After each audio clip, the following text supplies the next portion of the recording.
Niccolo Machiavelli was an Italian Renaissance political philosopher and a statesman whose work, The Prince, made him famous and brought him a reputation as an atheist and an immoral cynic. Machiavelli's philosophy in the book was concerned with the prince's own virtue, which was to enable him to acquire state and hold it in his control. It was not a kind of virtue that is preached in the Bible. The virtuous prince of Machiavelli had to be concerned foremost with the art of war and to search glory.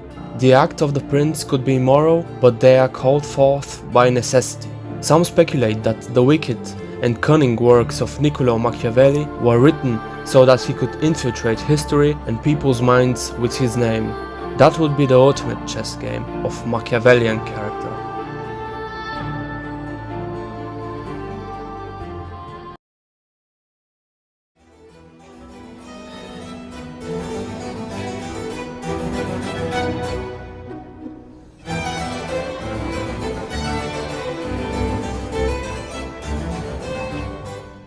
Griffith is practically Machiavelli's prince, virtuous in his own cunning, diabolical and resourceful way. Machiavelli stated that the new prince should fight for the power over a state, because then the people will have fear of the prince as opposed to the love for the crown that was handed down. Maybe it sounds familiar.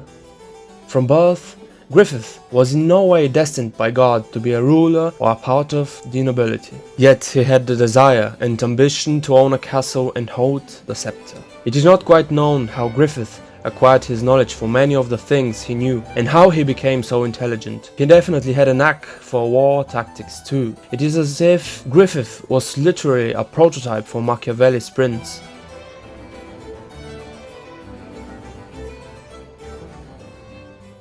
The Battle of Dowdry was a pivotal one for the victory over Tudor in the 100-Year War. It was once the most important border defense of Midland, now in the hands of Tudor that uses it as a strategic point of offense. Midland's White Tiger Knights terribly failed to recapture the stronghold, and the war would have turned in a very dire direction. It was crucial to send the strongest of all to take it back, but the defenses of Tudor seemed impenetrable. That's when Griffith assured the king that he could conquer the castle with the Band of the Hawk, a mere 5,000-man group, against the Tudor garrison of 30,000. 陛下、ご採決を。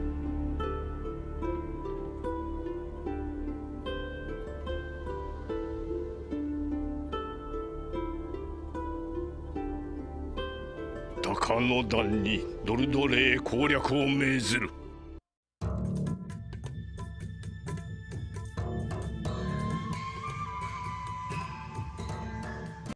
Griffith positioned his army so that the river is behind their backs. That was a conscious, strategic decision which influenced his warriors psychologically. Once a human has nowhere to run and has no room for dreams of escape and alternatives, he becomes fierce and intense. The only way out is forward.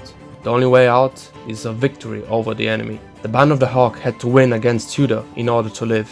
Historically speaking, Hernan Cortes, a Cuban, was tasked to lead an expedition in Mexico with the goal to find out what happened to earlier expeditionary groups, find gold, and lay the groundwork for the conquest of the country. Cortes, who had 500 men with him, was never meant to do anything grand by himself. Cortes was an ambitious man who wanted to conquer the Aztec Mexico, though he sensed that his men were fearful of the Aztec warriors and were reporting back to higher-ups of his ambitions and disobedience of commands. The Cubans couldn't possibly win alone against the large Aztec army. They were to go back with the gold that they had found and return with a formidable army. The men were having dreams of returning to their wives with gold. Cortes had other plans. He made holes in the ships that they had, and after a while all ships were sunk. A meeting was called, and Cortes orated about the only way out of Mexico. To capture the capital city of Tenochtitlan, they had to stay unified and ruthless.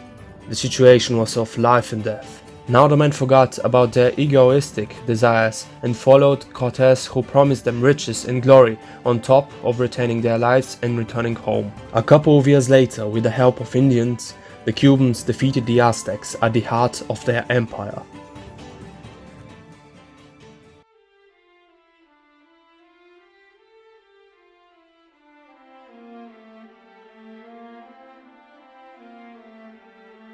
Griffith knew how to motivate his men through necessity. Griffith also knew his enemy. Lord Gennon had heard that the leader of the attacking army was Griffith, with whom he had sexual relationships. The Lord was very emotional and still desired Griffith, which clouded his mind. Once Guts and the raiders had pushed through the enemy lines, General Boscawen of the Purple Rhino Knights ordered an all-out frontal attack which could easily overwhelm the Band of the Hawk with sheer numbers. That's when Griffith ordered a retreat. Boscawen didn't want to pursue right away because he knew he had the upper hand and wanted to dictate the pace of the fight and also retain the army discipline. That's when Lord Gennon came down to the battlefield and commanded that they should go after the broken army of Griffith right away. He promised promotion for the warriors. Boscawen reluctantly led his men forward through the dusty battlefield in the direction of Griffith. Now Griffith achieved one part of his goals for this battle: draw out the most of the stronghold's defenses. The last step of Griffith's conquest was Casca's infiltration of the castle with her troops, which were hidden by the dust storm, which Griffith had taken into consideration when planning for the battle. With the fierceness of his warriors, the battle prowess of Guts, the leadership of Casca, and a little luck, Griffith achieved victory when victory was unthinkable. Griffith is the prince archetype, not the lover, not the friend, not the savior. At the end of The Prince, Machiavelli writes a passionate, urging message for Italy to be united and liberated from barbaric forces. He calls for a redeemer and brings up the comparison to Moses that led the Israelites to the Promised Land. The whole book ends with a patriotic excerpt from a poem by the famous Italian poet Petrarch. So does Griffith also strive for unification of Midland and the extermination of the unwanted disturbing forces. The utopian Second Empire of Midland, Falconia, was built atop a mountain of blood, betrayal and butchery, similar to the First Empire. Only now it is an angel of the God Hand ruling, and not a human conqueror who very well might have turned into an undead rider who still roams the earthly and transcendent.